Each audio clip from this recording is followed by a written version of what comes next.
মাশাআল্লাহ, একেবারে মুমিনের মতোই জবাব দিয়েছেন, আলহামদুলিল্লাহ বলি।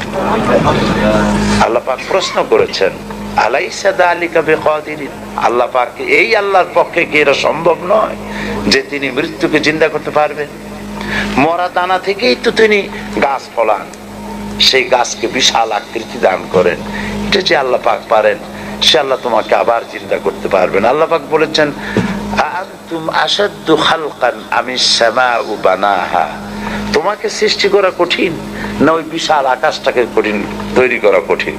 অত বড় বিশাল আকাশটাকে যে বানাইছেন, আর তোমাকে বিনা অস্তিত্ব থেকে যিনি অস্তিত্ব দিয়েছেন, হাল আতা আলাল ইনসানে হিনুম মিনাদ দারি লাম ইয়াকুন শাইয়্যাম মাযকুরা, মানুষের জীবনে কি এমন এক সময় এসেছিল না যে সে কোনো বিষয়বস্তু হিসাবে পরিগণিত ছিল না, পৃথিবীতে কোনো অস্তিত্বই ছিল না, কোনো নাম নিশানা ছিল না, সেইখানে অস্তিত্বে আনলেন তোমার কৈশোর, তোমার যৌবন, তোমার বার্ধক্য, ছেলে মেয়ে সবকিছু দিয়ে টিয়া, তারপর আল্লাহ মৃত্যু দিলেন যে আল্লাহ পাক, সে আল্লাহ পাক তোমাদেরকে আবার জিন্দা করতে সক্ষম হবেন, অবশ্যই হবেন।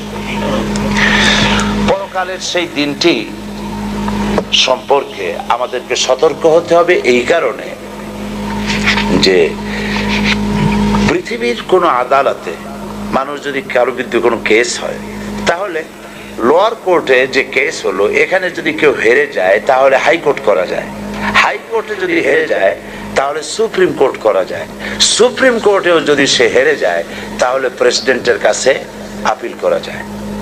এই সুযোগ পৃথিবীতে আছে। কিন্তু আল্লাহ পাকের আদালত হচ্ছে এমন যে আল্লাহ পাকের আদালতে কেউ যদি জীবনের মামলায় হেরে যায়, আপিল করার আর কোনো জায়গা নেই, কিসের জায়গা?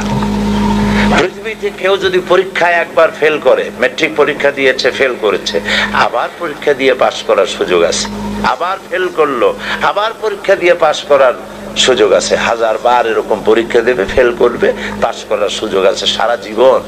কিন্তু আল্লাহ পাকের আদালতে জীবনের পরীক্ষা যে ফেল করবে, আর একটিবার পরীক্ষা দেওয়ার কোনো সুযোগ নাই।